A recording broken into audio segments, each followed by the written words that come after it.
에스겔 16장 35절 보겠습니다.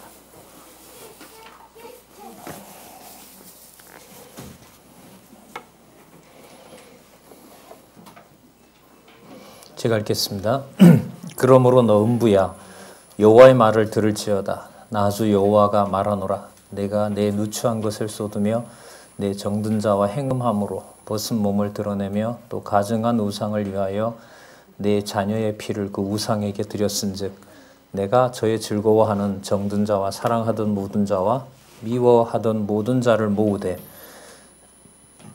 사방에서 모아 너를 대적할 것이요 내 벗은 몸을 그 앞에 드러내어 그들로 그것을 다 보게 할 것이며 내가 또 간음하고 사람의 피를 흘리는 여인을 궁문한 같이 너를 궁문하여 진노의 피와 투기의 피를 내게 돌리고 내가 또 너를 그들의 손에 붙이리니 그들이 내 누를 헐며 내 높은 데를 회파하며 내 의복을 벗기고 내 장식품을 빼앗고 내 몸을 벌거벗겨 버려두며 무리들을 데리고 와서 너를 돌로 치며 칼로 찌르며 불로 너의 집들을 사르고 여러 여인의 목전에서 너를 벌할지라. 내가 너로 곧 음행을 그치게 하리니 내가 다시는 값을 주지 아니하리라.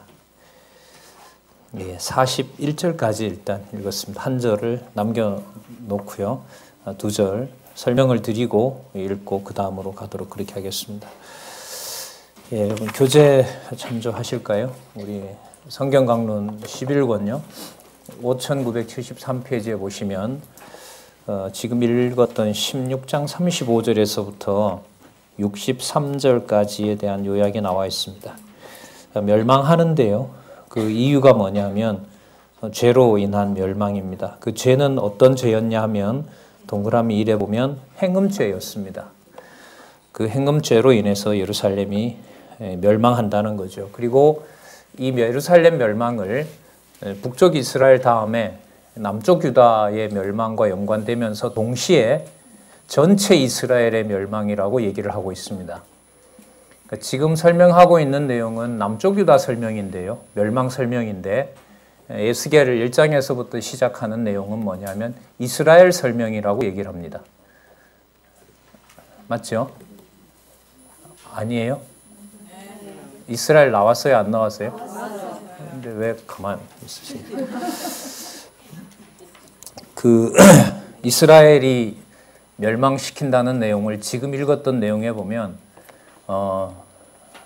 완전히 버리시는 내용이 나타납니다. 예레미야에는 이 정도로 안 나옵니다. 이 정도로 나오질 않습니다. 에스겔에 오면 남쪽 북쪽 그러니까 이스라엘 전체에 대한 하나님의 그 정한 진노가 무엇인지를 밝혀주고 있습니다. 그래서 예레미야를 좀 떠올리실 필요가 있습니다. 예레미야는 남쪽 유다가 분명히 멸망한 사실을 우리는 가지고 에스겔에 왔는데요. 에스겔에 와서 예레미야의 말기와 에스겔은 겹칩니다. 지금 이것은 593년경이니까 멸망하기 586년 멸망 7년 전이 되거든요. 그러니까 2차 침략은 끝났습니다. 여호야긴 때 598년에 붙잡혀 가거든요. 그러니까 두 번 망하고 난 다음에 이제 마지막 멸망이 남았는데 지금 읽으셨던 내용에 보면 완전히 버리시겠다고 얘기를 하고 있습니다. 자, 그 원인은 뭐였냐면 우상을 섬겼다는 것이고요. 전 백성이 지도자부터 다 우상을 섬겼다고 했고요. 그 다음에 멸망한다고 했는데 우상을 섬기면서 이제 지도자들이 안 망한다. 결코 안 망한다. 그러니까 하나님이 보낸 선지자의 말을 듣지 않습니다. 그게 두 번째 죄였습니다. 그 원인이 말이죠. 앞부분 지금 요약하고 있습니다. 우상을 섬기고 있는데 망한다. 안 망한다. 믿지를 않습니다. 그 다음에 거짓 선지자들이 나타나서 예레미야의 말은 틀렸다 이럽니다. 마지막으로 그렇기 때문에 우리가 하던 모든 행음을 더해도 된다. 이게 지금 행음죄입니다. 그러니까 순서가 이해를 좀 하기가 쉽죠. 망한다. 안 망한다. 에스겔 말이 거짓말이다. 그러니까 더 범죄하자. 그 더 범죄하자는 상황에 대해서 여호와께서는 엄청난 진노를 쏟아붓고 있습니다. 그러면서 지금 예레미야에서도 살펴봤지만 망한 예루살렘을 염두에 두시고 에스겔에서 2차 침략 이후에 3차 침략 사이에 장차 나타날 메시아에 대해서 예언을 해주고 있습니다. 그 맥락에서 오늘 내용을 보시면 됩니다. 자, 그러면 지난 시간에 행음죄의 일부를 살펴봤고요. 16장 35절부터 63절에 보시면 여기에 이제 행음죄로 인한 멸망이 나타나는데, 거기 아까 읽었습니다만 36절 끝에 보면 가증한 우상을 섬기는데 더 가증한 일이 뭐냐면 자녀의 피를 또 바치는 거죠. 그 생육하고 번성하라고 하는 하나님의 언약과 그 약속을 저버리는 민족이 되는 거죠. 자, 그런데 아까 읽었던 42절에 보시면 41절에 그 중간에 보면 내가 너로 곧 음행을 그치게 하리라 이렇게 말씀 나오죠. 예? 예, 음행이 그친다고 얘기합니다. 그러니까 이 앞에 나타났던 무서운 음행으로 인한 멸망을 여호와께서 그치게 해주시겠다는 겁니다. 그러므로 지금 다 분명히 망할 것이다 이거예요. 그럼 어떻게 고치게 해주십니까? 라는 내용은 여러분들 이제 25장에서부터 살펴볼 수가 있습니다. 아셨죠? 네, 지금 멸망한다. 내가 반드시 고치려고 이런다. 라고 얘기를 하고 있고, 고치는 내용이 무엇인지에 대해서는 25장에서부터 설명을 하고 있습니다. 그러면 16장에서부터 이제 24장까지 나타난 내용에는 멸망하는데 오늘 이제 17장은 들어갈 수 있겠죠. 어떻게 멸망시킬 것인지에 대해서 여러 가지 비유와 또 여러 가지 방법으로 설명을 합니다. 자, 그러니까 처음에 선지자를 불렀어요. 에스겔을 2차 침략이 된 다음에요. 그 다음에 왜 망하는지를 알려줬습니다. 그리고 어떻게 망하게 될 것인지를 24장까지 알려주시는 겁니다. 그럼 어떻게 모으시느냐라는 것은 25장에서부터 이제 48장까지 보수해서 새로운 성전과 새로운 나라를 만들겠다는 겁니다. 오늘 읽으셨던 내용에 보면 뭐가 나오죠? 백성을 어떻게 멸해버리고 나라를 망하게 할 것이며 성전을 회파할 것인가가 나타나죠. 여호와를 섬겨야 될 예루살렘 성전에서 자기 자녀를 잡아서 우상 제물에게 섬기니까, 맞죠? 그러니까 철저하게 버리신다는 내용이 흩고 모으심에 나타난 내용입니다.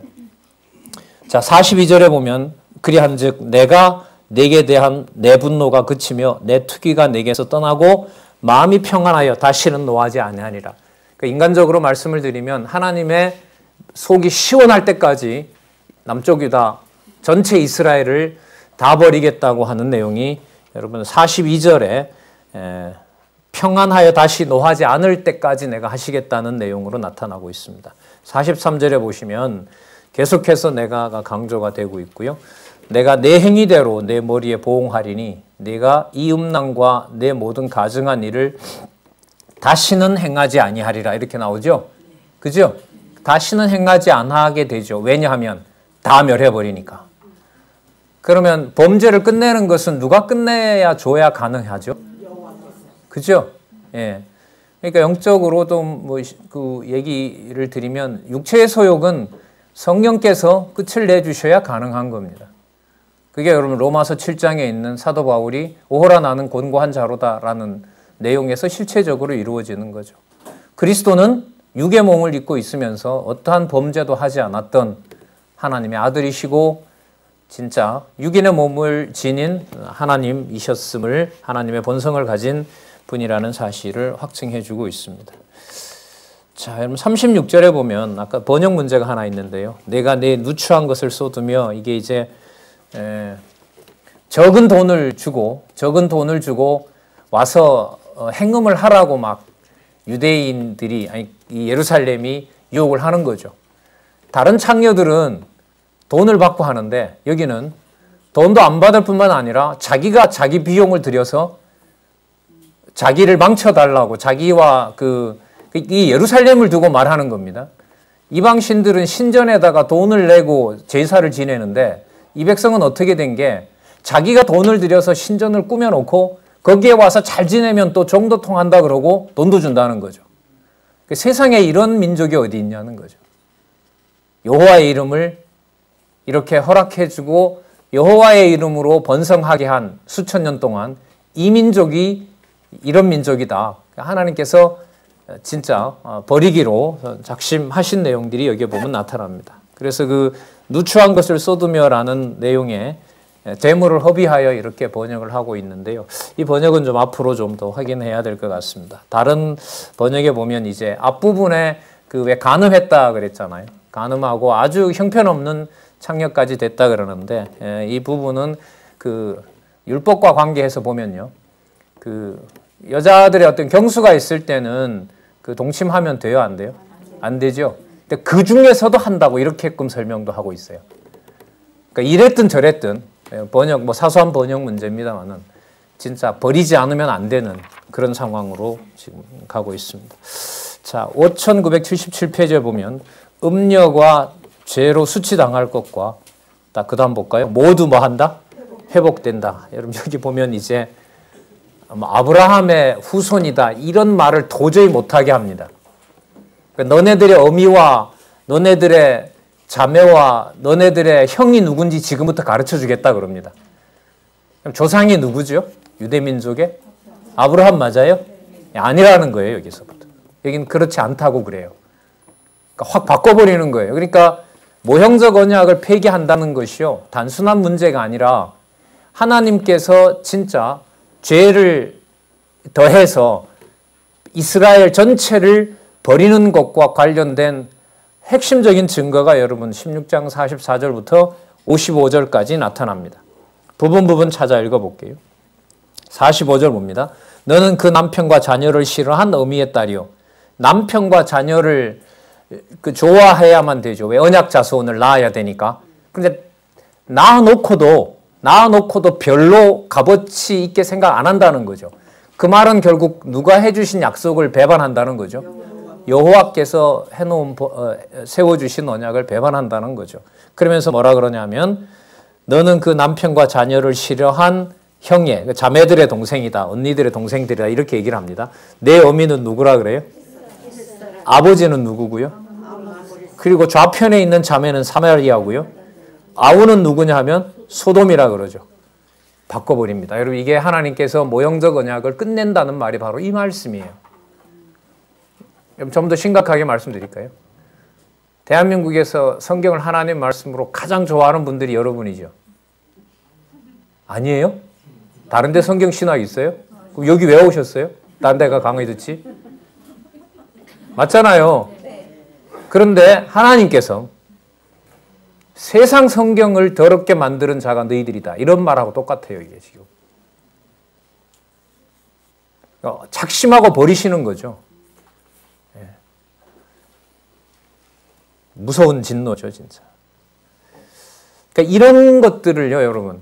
전체, 소선지서까지 가는 전체를 생각 못하면 이 부분을 해석을 할 수가 있을까요, 없을까요?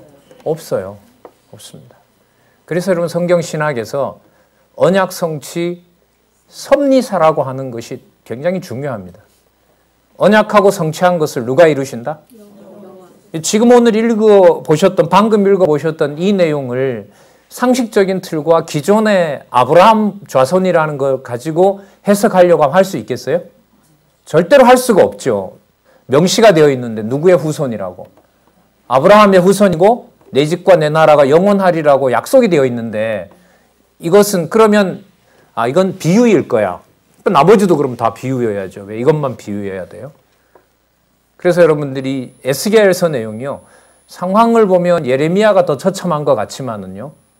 내린 진노의 내용으로 보면 에스겔은 어떻게 빠져나올 수가 없는 하나님께서 모형적인 언약을 버리신다는 내용입니다. 여러분 이 내용을 가지고요.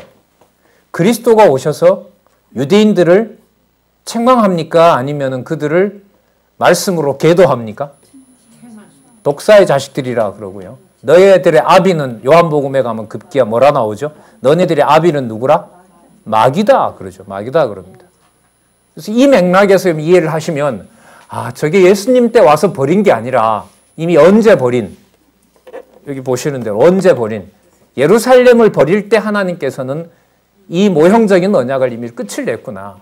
그래, 모형을 버리고 실체를 이루신다라는 게 여러분 막연하게 그렇게 인간적으로 이해가 되고 모아지는 그런 내용이 아닙니다. 선지서를 모르면 돼요. 아, 모형이래, 실체라 그래. 선지서 공부 안 하면 그 말이 편하게 들려오지만 우리가 선지서 내용을 공부를 하시고 머릿속에 담겨 있다면, 그러니까 여러분 로마서와 또 연관을 시켜볼까요? 사도 바울이 고민이 커지죠. 하나님, 유대인들이 이렇게 버리면서 이방인들이 이렇게 모아지는 게 하나님 뜻입니까? 그러면 유대인 다 버립니까? 이래 묻죠. 맞죠? 예. 근데 바울의 그 기도를 이 맥락에서 보면 유대인은 뭐 하기로 되어 있어요? 어느 정도로 처참하게? 그 근거가 어디에 있다는 거예요? 선지서에 있다는 거예요. 선지서에. 그러니까 우리 기준에 여러분들 보세요. 택자와 불택자 기준을 뭘로 쉽게 설명을 하고 여러분 쉽게 단정을 지을 수 있을까요? 없어요. 없어요, 이게. 한국 교회를 여러분들 교회 개혁론의 관점에서 보면 버린 것이는 건지 살려주고 있는 건지, 여러분 진짜 그런 면에서 모여서 공부하는 모임이 많이 만들어지고 한 사람이라도 복음을 전하게 하려고 하는 현재의 운동은 너무너무 소중한 거라는 거죠. 하나님 버리면 방법이 없잖아요. 맞죠? 이렇게 버리면 방법이 없어요. 그러니까 이 내용이 뭐 재미있어서 재밌는 내용이 아니더라고요. 다니엘 가면 여러분 이제 더 심한 내용이 또 나오죠. 회복된 것 같은데 예루살렘 성전을 또 하나님께서 헬라 제국에다 짓밟아 버리도록 버리질 않습니까? 그러면서 누구를 준비하신다고요? 싸매시고 모으시고 심으시고 세우실, 회복시키실 메시아를 하나님께서 준비하신다고요. 예, 참 볼게요. 완전히 버립니다. 47절. 내가 그들의 행위대로만 행치 아니하며 그 가증한 대로만 행치 아니하고 그것을 적게 여겨서 내 모든 행위가 그보다 더욱 부패하였도다. 누구보다가? 헷, 아모리, 사마리아, 소돔보다가 더 부패한 짓을 너네들이 한다는 거죠. 예. 그러니까 하나님의 진노라는 게 여러분 자기 백성, 이방인은 이방인이기 때문에 그래요. 그 진리를 좋아하는 여러분들과 저에게 하나님께서 만약에 말이 히브리서에 있는 대로 사랑하는 아들이기 때문에 진노한다라 그러잖아요. 그죠? 그럼 진노의 여러분들 깊이와 진노의 범위를 우리가 함부로 예상할 수 있을까요? 없어요. 없어요. 수가 없는 겁니다. 쓸데없는 고민일인지는 몰라도 고민에 사로잡히면 어느 청년의 주장대로, 고민대로 오늘 이러다 오늘 밤에 버리면 어떻게 하죠, 강사님? 그러게요. 오늘 저녁같이 만찬에 참석했는데 그 다음날 일어나 보니 스승을 배반하는 자가 되면 어떻게 되죠, 강사님? 자, 진짜 심하게 버립니다. 내 모든 행위가 그보다 더욱 뭐하였다? 예? 부패하였다. 48절. 나 주 여호와가 말하노라. 내가 나의 삶을 두고 맹세하노니 내 아우 소돔 그와 그 딸들은 너와 내 딸들의 행위같이 행치 아니었다. 그러니까 누가 더 의인이라는 거예요? 소돔이 더 의롭대요. 소돔이 더 의롭다는 거죠. 여러분 예레미야에는 이 정도로 안 나왔죠. 그죠? 예레미야는 이렇게 안 나왔어요. 예레미야 에스겔은 여러분 대부분 환상이거든요. 환상 중에 보여주고 감당할 수 없는 얘기를 예레미야 보고 듣고 있으라고 얘기를 해요. 아니 에스겔을 보고 듣고 있으라 그래요. 예레미야는 현장에 있죠. 맞죠? 시드기야가 죽이려는 현장에 고생스럽게 있기 때문에 실질적인 거예요. 그러나 현실적인 건데 에스겔을 보면요. 보여주는 것도 너무너무 감당이 안 되고요. 또 들어보라는 말도 들어보면 뭐가 돼요? 도저히 감당이 되질 않는 거죠. 나중에 이 여러 표적들을 누가 받아야 되도록 하냐면 에스겔이 받도록 하죠. 에스겔을 막 몰아가잖아요. 뒤에 어딘가에 나올 거예요. 내가 표적 하나 줄게 그러면 못 믿게 되면 백성들한테서 내가 보여주겠다. 그래서 뭐라고 하냐면 너 부인 곧 죽는다. 너 아내가 곧 죽는데 너 울면 안 된다. 그게 표적이 된다. 곧 어딘가에 나올 거예요. 자, 이게 너무 뭐라 그러죠? 충격이 좀 커서요. 논리적 흐름을 파악하는데 조금이 아니라 많이 장애가 돼요. 그래서 예레미야는 어느 것보다 많이 복습하셨으면 좋겠어요. 이게 내용 하나하나가 너무 힘든 내용이기 때문에요. 논리적 단절이 일어납니다. 충격을 받으면 여러분 논리적 이 연줄이 약해지거든요. 그 말은 이제 더 말씀을 붙들어야죠. 자, 한번 볼까요?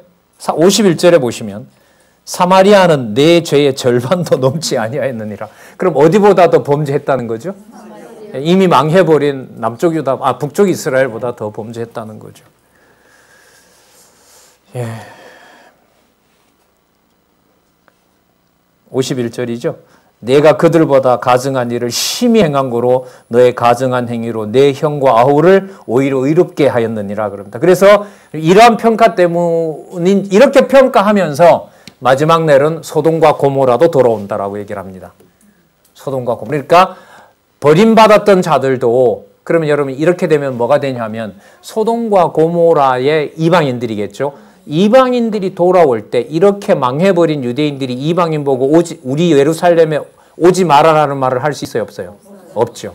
이게 바로 이방인을 구원시키는 하나님의 약속이고 실체적 언약과 연관이 됩니다. 유대인들이 이방인을 오지 못하게. 그러면 그리스도는 정한 이방인에 대해서 여러분 배척했어요? 아니면 다 받아줬어요? 다 받아주죠. 택한 백성은 다 받아줬죠. 그런 논증 나오잖아요. 이방인은 오히려 부끄러워서 가지 못하잖아요. 주인의 개의 비유를 하잖아요, 여인이. 예, 그런데 이 여인의 입에서 주인의 밥상에서 주인의 상에서 떨어지는 것을 개는 먹지 않습니까? 개가 먹을 수 있는 건 아닙니까? 바로 여러분 이 맥락하고도 연관이 돼요. 그래서 여러분들도 확인하고 계시겠지만 선지서요 그렇게 많은 내용 같아도 내용은 간단합니다. 하나님께서 하나님의 능력으로 앞에 배웠던 5대 속성을 이루시는 장면 속에서 누구를 언약하신다? 메시아라는 실체를 언약하세요. 이게 하나님의 교회입니다. 예수께서 오셔서 머리 되시고 토대를 놓으시고 약속하신 성령께서 오셔서 말씀으로 세워서 승리하게 하시는 것이 하나님의 역사인 거죠. 여러분 이런 거 생각하시면요. 왜 일제시대 때, 일제강점기 때 뭐 어떤 사람들은 유대인 600만보다 더 많이 죽었다 그래요. 조선 땅에. 나중에 남은 인구로 보면 그것도 틀린 말은 아닌 것 같아요. 어제 또 떨었잖아요. 얼마나 전쟁이 일어났죠. 전쟁이 일어나기 전에 내일이면 그날인가요? 제주도 같은 경우에는 4만 명이 죽었잖아요. 주민들 예까지. 4만 명이 어디냐면요. 저희 사는 고향 동네가 없어지는 것하고 똑같아요. 저희 동네가 4만 얼마 5만도 안 되는 동네인데요. 그 사람들이 다 죽은 거죠. 경찰과 미군에 의해서 말이죠. 이게 해석이 안 돼요. 이 근대사를 어떻게 해석하겠어요? 이런 하나님을 모르면 역사 공부는 상처밖에 남지 않습니다. 자기 기준에 잘났고 자기 기준에 악하고 선하고라고밖에 나오지는 않습니다. 어떻게 보면요. 선지자들을 택해서 기록하는 내용 보면요. 자기 기준에 상상도 못하는 하나님의 예언을 쏟아붓는 거예요, 사실. 근데 그 모든 것들을 놀라움 속에서 받아내는 유일한 분이 하나밖에 없죠. 하나님께서 얘기했던 내가라고 했던 그 실체, 이사야서에서 이미 확인했던 실체, 누구죠? 메시아이죠. 당신의 아들로 오는 메시아가 오셔서 모든 걸 다 이루시고 다 받아내고 가면서 약속했고 약속한 다음에 기록한 문자로 저희들이 지금 오신 그리스도를 통하여 에스겔을 지금 해석하고 있는 겁니다. 자, 볼까요? 53절에 보면 여러분 내가라는 주어 계속해서 강조됩니다. 예. 자, 그다음 54절 보시면요. 너로 내 수욕을 담당하고 너의 행한 모든 일을 인하여 부끄럽게 하리니 볼까요? 이는 내가 그들에게 뭐가 돼요? 그러니까 뭐냐면 유대가 망하는 걸 보고 이방인들이 위로를 받아요. 야, 우리가 그렇게 나쁜 자는 아니구나. 누구 보니? 누구의 이름이 있는 곳에서 범죄하는 누구를 보니? 여호와의 이름이 있는 예루살렘의 백성들이 저렇게 범죄하는 걸 보니 이방 우상을 모르고 우상만 섬기는 우리가 어떻다? 더 의롭다. 그 말을 유대인 이방인들이 하게 된다는 거죠. 그래서 반드시 멸망시킨다는 거죠. 55절 볼까요? 내 아우 소돔과 그 딸들이 옛 지위를 뭐 한대요? 잘 살게 됐다는 게 이제 모형적인 거니까요. 그네들의 목숨이 보존된다는 어마어마한 약속이 여기에 나타납니다. 자, 그 다음에 보시면은요, 징계하지만 용서해서, 여러분 여기서 보시면 아까 읽었던 내용에 누구의 구원이 열렸어요? 맞죠? 이 예루살렘은 철저하게 멸망시키고 이방에 대한 구원이 열렸죠. 여기서 이제 무슨 개념이 나오냐면, 그럼 영원한 언약이 무엇인지를 소개합니다. 그러면 영원한 언약을 꺼낸다는 말은 누구는 멸망할 수밖에 없다. 예루살렘, 그 다음에 이스라엘은 망할 수밖에 없다는 내용이 여러분 그 다음에 나타납니다. 자, 한번 볼까요? 56절 내가 교만하던 때에 내 아우 소돔을 내 입으로 말하지도 아니하였나니 곧 내 악이 드러나기 전에며 아람의 딸들이 너를 능욕하기 전에며 너희 사방에 둘려있는 블레셋 딸들이 너를 멸시하기 전이니라. 무슨 뜻이냐면 그 이방의 그 대적들이 여러분들 망하잖아요. 망하는 걸 이렇게 보면서 우리는 아닐 거야 라고 생각할 거 아니에요. 예루살렘은. 맞죠? 네, 그게 아니었다는 거죠. 그걸 상기시키면서 60절에 보면 59절에 보면 나 주 여호와가 말하노라 내가 맹세를 뭐하며 멸시하며 언약을 배반하였은즉 내가 내 행한 대로 내게 행하리라. 자, 60절 보세요. 그러나 내가 너의 어렸을 때 너와 세운 언약을 기억하고, 여기서 이제 아브라함이 들어가죠. 너와 무슨 언약을 세우리라? 창세기 9장 16절 노아에게, 창세기 17장 7절 13절 19절에 아브라함에게 처음으로 얘기했던 영원한 언약을 에스겔에 와서 그 언약의 당사자가 누구에게만 해당되는 것이 아니고, 예? 아브라함의 후손에게만 해당되는 것이 아니라 누구에게도, 그리고 세울 언약은 너네들이 돌판에 가지고 있던 것과는 다른 방식으로 내가 무엇을 세울 것이다? 제 신비에 새기는 언약. 그건 여러분 예레미야 31장에서 확인했습니다. 그러면 이런 맥락에서 보면 여러분 에스겔은 뭐냐 하면 신비에 새기는 그 백성 규모에서 설명을 한다면요, 에스겔은 더 철저하게 남쪽 유다를 멸망시키면서 어디에 있는 나라?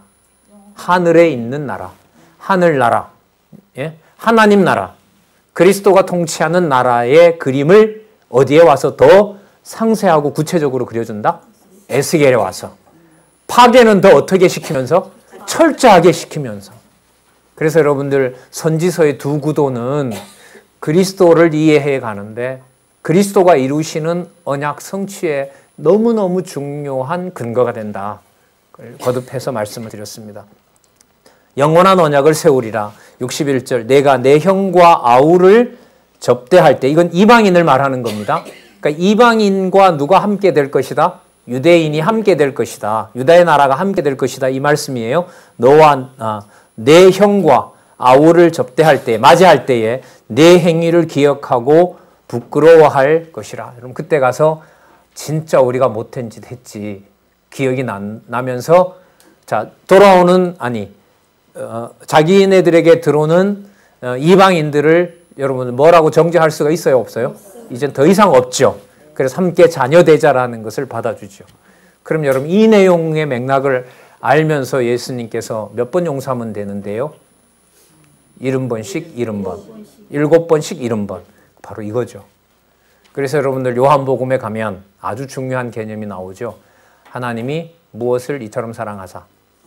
세상이에요. 그때 세상은 유대와 이방인이 함께하는 세상이고 그 근거를 우리는 에스겔 전체에서 가지고 갈 수가 있는 겁니다.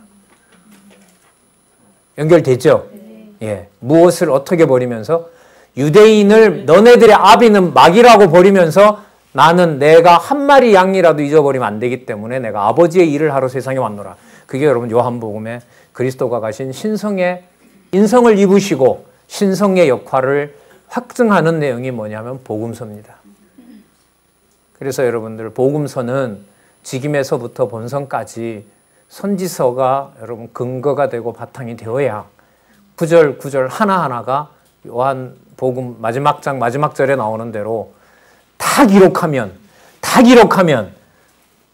좁혀서 말씀드리면 이사야 1장 1절부터 말라기까지 한 장 한 장 한 절 한 절이 전부 다 누구 얘기로 풀어야 돼요? 그렇죠. 그러면 그래도 공부할 시간이 없는데 이사야부터 말라기까지를 다 풀어서 예수님 얘기다가 늘리면 그거 한 10배는 늘려야 되잖아요. 그럼 바쁜데 공부도 못하는데 우리 그죠? 그만큼만 딱 기록하게 해놓으신 거 아니에요. 그래서 여러분 신약 성경은 뭐 예를 들면 유다서 같은 건 한 장밖에 안 되지만 그게 무슨 문제가 아니에요? 분량 문제가 아니에요. 마찬가지로요. 한두 사람이 양적으로 파악되는 교회도 절대로 아닙니다. 혼자 남아있는 가정교회에 두 사람이라도 있을는지는 몰라도 딸 먼저 데려가고 아들 먼저 데려가고 부모 데려가고 혼자 남아서 다 혼자인 것 같은데 그 사이에서 영적인 신령한 교회를 생각을 해볼 수 있다. 최고의 복이라고 생각합니다. 당한 거야 어렵고 힘들지만은 기도가 여러분들 그거 아니겠습니까? 자, 영원한 언약으로 한다고 얘기를 하시죠. 영원한 언약을 세우리라. 자, 61절 내가 내 형과 아우를 접대할 때에 내 행위를 기억하고 부끄러워할 것이라. 내가 그들을 내게 뭐로 주려니와? 유대와 이방인이 따로 분리할 수 없어요. 그 다음에 보세요. 내 언약으로 말미암음이 아니라. 무슨 언약은? 영원한 언약은. 자, 영원한 언약은 모세로부터 받은 언약과는 같은 것이다, 다른 것이다. 왜냐하면 영원한 언약, 모세로부터 받은 언약 속에는 유대인들만 율법을 섬겨요? 아니면 이방인들도 섬길 수 있어요? 없죠. 그리고 두 번째요. 유대인들은 그걸 섬길 수 있다고 했는데 오늘 내용에 보면 도저히 너희네들 그거 지킨다, 못 지킨다. 그럼 하나님 약속은요. 여호와는요. 거기에 여호와께서는 철저하게 여러분들 흩으시면서 무슨 카드를 꺼내세요? 내가 세울 영원한 언약. 너희들이 이방인을 언니와 딸과 형으로 함께할 그 언약, 그것은 과거에 모세가 받았던 언약은 아니다. 그러면 예수님이 말씀하신 거 기억나죠? 내가 너희와 무엇을 세우리니? 새 언약을 세우리니. 이렇게 되는 겁니다. 그 언약 속에 여러분 우리는 135년 전 이 땅에 복음이 들어온 거예요. 대한민국에. 그리고 수십 분만 차를 몰아가면 순교의 피가 있는 나라입니다. 순교자의 무덤이 있는 진짜 복된 땅에 여러분들과 저희들은 하고 이렇게 있는 거죠. 모르죠. 통일이 되면 만주에서부터 오게 된다면 온 천지가, 온 한반도가 다 순교지겠죠. 이런 나라 구성도 없습니다. 미국이 이런 땅입니까? 아니거든요. 어느 나라가 이렇게 했습니까? 중국이 그렇게 했습니까? 중국은 또 그럴 수도 있겠네요. 초창기 공산화되기 전에 거기도 많은 순교의 피가 흐르고 복음의 진리가 지켜진 적이 있거든요. 자, 내 언약으로 말미암음이 아니니라. 이 구절하고 아까 60절에 나왔던 무슨 언약하고 영원한 언약을 세우리라는 것을 동시에 생각하시면 이제 그림이 그려질 겁니다. 62절에 내가 내게 내 언약을 세워서 너로 나를 누구인 줄 알게 하리라. 여러분 보세요. 다 끝장내는 것 같잖아요. 다 끝을 내시잖아요. 여기에서 뭐가 시작이 돼요? 영원한 언약을 깨닫게 하는 일이 시작이 되는 거죠. 여러분 이걸 한마디로 말하면 앞부분에 나타났던 하나님의 5대 속성의 능력의 영광이 드러난다고 보면 됩니다. 과정으로 보면 신실성이 없는 것 같잖아요. 맞죠? 혹독한 전능성만 드러난 것 같잖아요. 아니잖아요. 그죠? 무한한 자비성은 누구도 영원한 언약의 당사자로 삼아줘요? 이방인도 당사자로 삼아주잖아요. 제가 가끔 우스갯소리로 우리가 버려야 성남시가 복음화된다면 하나님께서 물으면 뭐라고 대답할까? 여러분 뭐라 대답하면 좋을까요? 하나님 이 지역이 복음화되게 해주십시오. 그래 이루어줄게. 근데 조건이 하나 있어. 네가 이제부터 못 믿고 성경신학을 배반해야 돼. 그래도 들어줄까? 이러면 하나님 그런 카드 말고 다른 카드 주세요. 왜 하필 그 카드예요? 감사한 거죠. 어마어마하게 감사한 거고요. 진짜 비교가 안 되는 여러분, 절대적 은총이라는 게 뭔지 또 한번 새기게 되는 것 같습니다. 63절 이는 내가 내 모든 일을 뭐한 후에 용서한 후에 너로 기억하고 놀라고 무서워서 부끄러워서 다시는 입을 뭐하게 입 열지 못하게 하려고요. 입 열지 못하는 게 저주일까요? 복일까요? 복이요. 하나님이 다 하십니다라는 말이 여러분 복입니까? 저주입니까?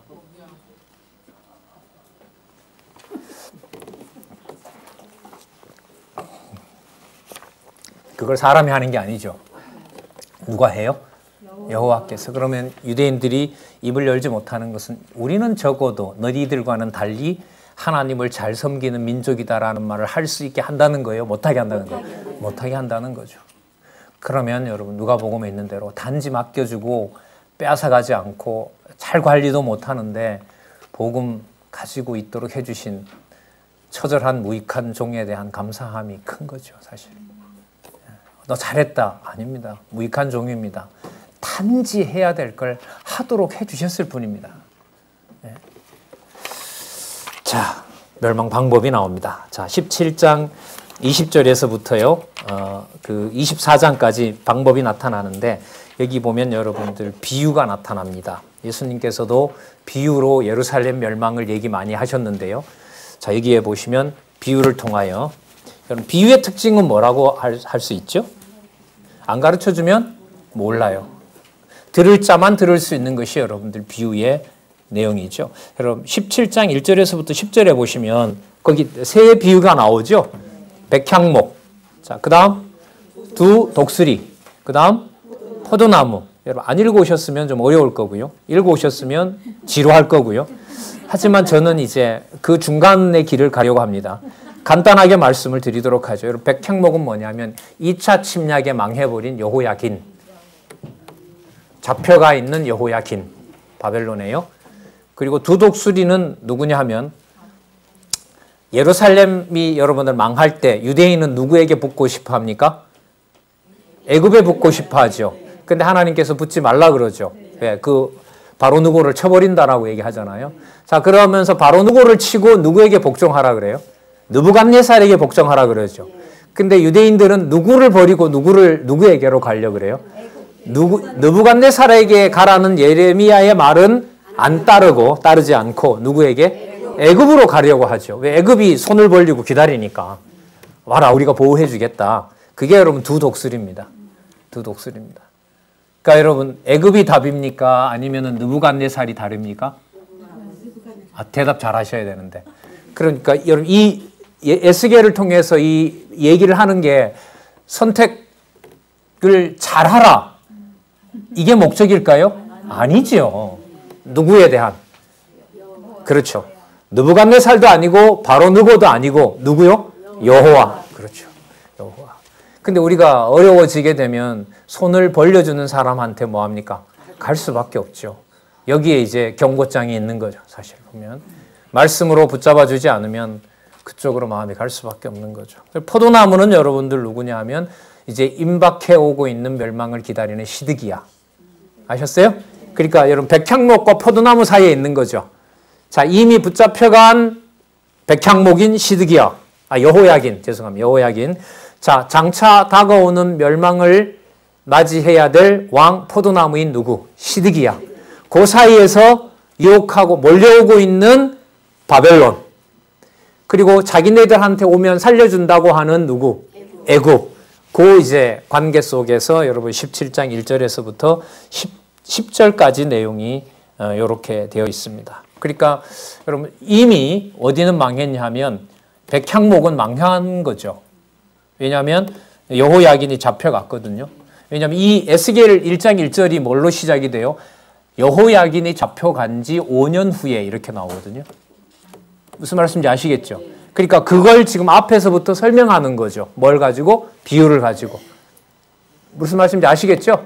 2차 침략은 끝났고 누구는 오고 바벨론은 다가오고 있고 시드기야는 누구한테 붙으려고 하고 있고 애굽에 붙으려고 하고 있고 그 사이에 여러분 에스겔 선지자를 보내서 여호와만 알도록 그때야 비로소 누구인 줄 알리라? 여호와인 줄 알게 하리라 하는 내용이 지금 여러분들 17장 1절에서부터 10절까지 내용이라고 보시면 됩니다. 9절로 가서 읽어보도록 하겠습니다. 너는 이르기를 주 여호와의 말씀에 그 나무가 심히 번성하겠느냐. 이 독수리가 이거는 뭐냐 하면 마지막 독수리예요. 애굽을 의지한 시드기야를 멸망시키는 느부갓네살. 아시겠어요? 예, 그리고 이 내용이 그렇게 정리가 돼요. 9절에 이 독수리가 어찌 그 뿌리를 빼고 실과를 따며 그 나무로 시들게 하지 아니하겠으며 그 연한 잎사귀로 마르게 하지 아니하겠느냐.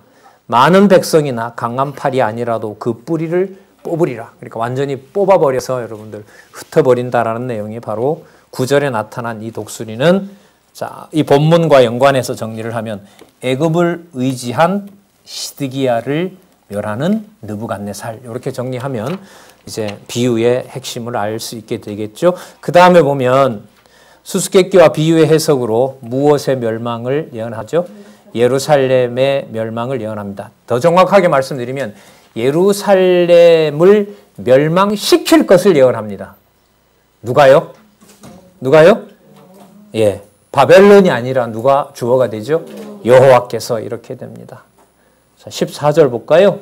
이는 나라를 낮추어 스스로 서지 못하고 그 언약을 지켜야 능히 서게 하려 하였으면을 그가 사자를 애굽에 보내어 말과 군대를 구함으로 시드기야가 바벨론 왕을 배반하였으니 형통하겠느냐?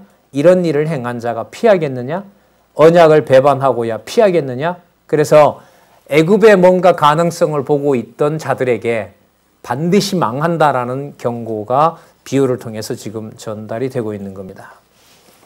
16절에 못을 박습니다. 나주 여호와가 말하노라. 내가 나의 살아있음을 두고 맹세하노니 바벨론 왕이 그를 시드기야입니다. 그를 왕으로 세웠거늘. 여호야긴 잡아가면서 왕 세웠거든요.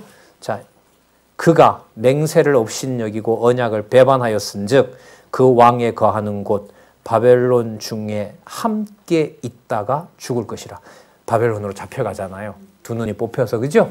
예, 그 약속이라고 할 수 있습니다. 19절 또 강조합니다. 그러므로 나 여호와가 말하노라. 내가 나의 살아있음을 두고 맹세하노니 그가 내 맹세를 업신여기고 내 언약을 배반하였은즉 내가 그 죄를 그 머리에 돌리겠다. 그리고 올무에 걸리게 하고 나를 반역한 그 반역으로 거기서 문책하겠다, 공문하겠다라고 얘기를 합니다. 그러면서 17장 22절에서부터 24절에 보면, 자, 여기 보면 무엇을 통해? 예, 회복을 통해 여호와의 능력을 알린다고 또 비유로 얘기를 합니다. 여러분 이것은 본문에 이제 설명을 잘 해주고 계신데요. 여기에 이 연한 가지를 세운다 이 말은 나중에 돌아온다는 거죠. 누구의 인소라에 돌아오냐 하면 스룹바벨에 의해서 회복되거든요. 그 내용을 여기에서 역사적 사실에 근거해서 설명을 하고 있습니다. 훌륭하고 명확한 해석이라고 봅니다. 자, 계속해서 강조되는 것은 주어 누구죠? 내가. 맞죠? 22절에 보세요. 나주 여호와가 말하노라. 누가? 내가. 맞죠? 그 다음에 중간에 보면 내가 그 높은 새 가지 끝에서 연한 가지를 꺾어. 스룹바벨이죠. 느헤미야고 나중에 돌아올 지도자들이죠. 꺾어 놓고 빼어난 산에 심되 이스라엘 높은 산에 심으리니. 여러분 계속해서 어디가 멸망한다 그랬어요? 이스라엘 멸망한다 그랬죠? 자, 그런데 무슨 산이라 그래요? 이스라엘 높은 산. 맞죠? 이건 무슨 언약에 따른? 영원한 언약에 따르는 이스라엘 높은 산을 말하는 겁니다. 24절 들의 모든 나무가 나 여호와는 높은 나무를 낮추고 낮은 나무를 높이며 푸른 나무를 말리우고 마른 나무를 뭐하는 무성케 하는 줄 알리라. 나 여호와는 말하고 뭐한다? 이 여호와가 누구예요? 언약하시고 성취한다는 내용이 여러분들 그야말로 에스겔의 핵심적인 내용이죠. 그걸 누구를 염두에 두면서? 오실 메시아를 염두에 두면서 약속해주는 내용이 여러분들 이 에스겔서 부분이라고 보시면 됩니다. 자, 그 다음에 여러분 18장 19장은 죄범한 자의 멸망을 얘기를 합니다. 무슨 뜻이냐면요. 여러분들 아브라함의 자손이 되는 것은 자기의 능력에 자기 능력이나 자기 선택의 여지가 있어요, 없어요? 없죠. 누구의 조상이면 누구의 후손이 돼요? 누구의 후손이면? 아브라함의 후손이면 내가 아브라함 자손 되는 거죠. 하나님 이 구도를 깨요. 이걸 깨버리겠다는 거예요. 그래서 무슨 뜻이냐면 우리가 다윗의 자손이라고 했는데 왜 우리가 망해야 되지요? 라고 의문을 제기할 거 아니에요. 맞죠? 우리가 택한 백성 아닙니까? 라고 남쪽 유다가 하나님한테 이 일을 제기할 거 아니에요. 여기서 하나님께서 언약의 원칙을 바꿔버립니다. 그게 아니고 이제부터는 내 백성이 아니더라도 나를 경청하게 되면 내가 백성 삼아줄 것이고 아무리 내 백성이라 하더라도 아비까지 백성이라 하더라도 아들이 범죄하게 되면 그는 내 백성이 아닌 걸로 만들어버리겠다. 그럼 이 내용이 아까 뭐하고 연관이 돼요? 영원한 언약과 연관이 되는 거죠. 그 내용이 여러분 18장과 19장에 뭐로 나오냐면 죄범한 자, 죄범한 그러니까 자기 죄로 죽고 자기 죄로 자기 의로 산다는 원칙을 말씀해 주세요. 그러니까 무슨 중심은 깨버리는 거죠? 혈통, 그죠? 혈통과 육신의 전통을 끝을 내겠다는 내용이 여러분 18장과 19장입니다. 왜요? 아까 우리 몇 장의 영원한 언약 나왔었죠? 17장이었나요? 16장. 맞죠? 16장 그 60절에 보면 내가 내 언약을 세우리라. 너네들과 세웠던 언약으로 말미암는 것이 아니다. 그래서 여러분들 16장 예를 들면 61절 근거가 되는 거죠. 18장과 19장에 나타나는. 자, 각자 자기 죄로 죽게 된다라는 내용이 여기에 나타납니다. 4절에 보면 자, 보세요. 18장 4절에 볼게요. 모든 영혼이 다 내게 속한지라. 아비의 영혼이 내게 속한 같이 아들의 영혼도 내게 속하였나니 범죄하는 그 영혼은 뭐 하게 된다? 죽으리라. 아버지, 그러니까 이렇게 되는 거죠. 혈통으로 진행되던 영혼의 문제를 하나님께서는 혈통이 아니라 전부 다 그게 누구한테 속했다? 내게 속한 것이기 때문에 내가 내 마음대로 버릴 자를 버리고 취할 자를 취하겠다.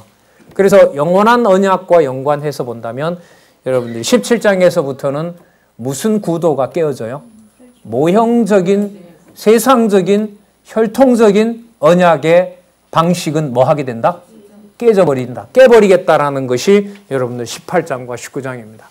그러면 여호와라는 이름은 어떻게 되는데요? 라고 물으면 그건 이렇게 하겠다. 여러분 이게 18장 19장의 대안이 여러분 답이 어디에 나오냐면 나중에 여러분 에스겔 제일 마지막 장 45장, 46장, 47장, 48장에 가면 국토 회복에 대한 이상이 나타나죠. 맞죠? 네, 국토 회복에 대한 이상, 이게 영원한 언약과 연관되어 있고 그림자가 아닌 실체와 연관된 언약이 여기에 나타나요. 그러니까 지금 이 과정이 끝에 결론에 해당되는 부분으로 쫙 해서 가고 있어요. 여러분 40장과 48장의 제목 확인해 볼까요? 자, 보수를 통해서 회복한 다음에 성전과 무엇을? 국토를 회복하는데 이 국토를 이해할 때 아까요 16장 몇 절에 나와 있는 60절이었죠? 60절과 61절에 나와 있었던 그 언약을 이루시는 것과 연관이 돼야 돼요. 그래서 선지서가 좀 어려운 게요. 지금 이렇게 말씀드린 대로 1장에서부터 예를 들면 48장까지 어느 정도 중요한 개념들이 연속성을 가지고 있어야 이게 모형은 무슨 내용이고 어떻게 실체가 가는지를 알 수 있고 그 다음에 오실 누가 메시아가 이런 분이구나라는 것을 확증을 할 수가 있어요. 여러분 이게 선지서예요. 선지서예요. 분량이 많죠. 사실 적지 않습니다. 많다는 말은 여러분 공부하기는 좀 힘들지만 그만큼 진짜 예수 그리스도가 예수께서 언약하신 대로 오신 누구다? 메시아다. 그 내용을 우리가 확인할 수 있습니다. 예, 오늘 여기까지 하도록 하고요. 18장부터 다음에 또 하도록 하겠습니다. 기도하겠습니다. 하나님 감사합니다. 주신 바 말씀 하나님 어느 한 곳도 하나님 살아계심을 증거하지 않는 내용이 없습니다. 하나님 맡겨주시고 감당하기에는 너무나 귀한 말씀이고 하나님 너무나 우리의 이해로는 받아낼 수 없는 말씀입니다. 그러나 현실은 이렇게 귀한 주의 선후배 동역자들 진리에 함께하는 삶을 하나님 허락해 주셨습니다. 더욱 귀하게 볼 수 있도록 영적인 눈이 하나님 감기지 않도록 하나님 저희들에게 지혜와 명철의 신으로 함께해 주시기를 간절히 소원합니다. 더 사랑할 수 있게 해주시고 더 보존하는데 우리의 열과 성의를 다하는 아름답고 든든한 교회 될 수 있도록 하나님 꼭 지켜주시기를 간절히 소원합니다. 예수님의 이름으로 기도드렸습니다. 아멘.